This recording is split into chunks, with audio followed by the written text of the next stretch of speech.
Just about the midway point of training camp, football on a Sunday. Why not? Broncos back on the field this morning for what was another rest day for a handful of the team's veterans. Hi, everyone. I'm Chris Hall for Broncos TV, and here are 3 things you need to know from today's practice.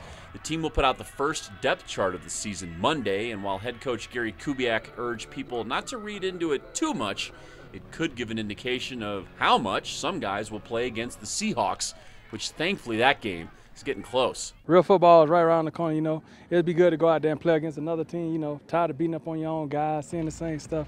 You really want to go out there and compete and show it that it's paying off every day. I think that's the fine line in this business. When you get into preseason, you can't sit here and say, well, we're going to play our ones for 12 play. You know, our ones, you might be talking about 3 or 4 guys on offense right now. So we're going to separate it by player, but I see CJ as a guy who needs to play more than Peyton Manning does. You know what I mean? So he's a very young player, so we'll see. I'll put play counts on him. Cody Latimer has been on the field a ton this camp, and he's taken advantage of it. Latimer's approach in year 2 is radically different than a year ago, and it's showing. I mean, I just need to have confidence in myself. Last year I was down, was always nervous about getting in the huddle with Peyton and not wanting to mess up. This year, just like go out there and play fast. You know, if you mess up, you mess up. As long as you're playing fast and, you know, keep making plays. That kid's run more than anybody on this football team for the last, how long we've been here now?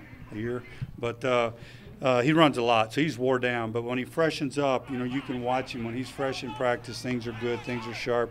And he's a vastly improved player, you know, from OTAs to now, and that's what we need.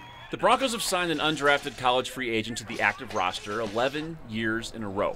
Kenny Anunike isn't a rookie, but he wasn't drafted either, and is playing like he's making up for the time lost last year on IR. Well, first of all, I worked on the main thing that Coach Kubiak talked to me about. He said I've got all the tools, everything is there, just to hold weight, you know, because we moved from a 4-2 to a 3-4 now. So I've gained, since last offseason, gained about, 12 pounds. So I'm about 272 pounds now, 273, you know, so that's pretty good weight, and I'm holding down that 3, holding down the 4, you know, so, and then just I maintain my speed.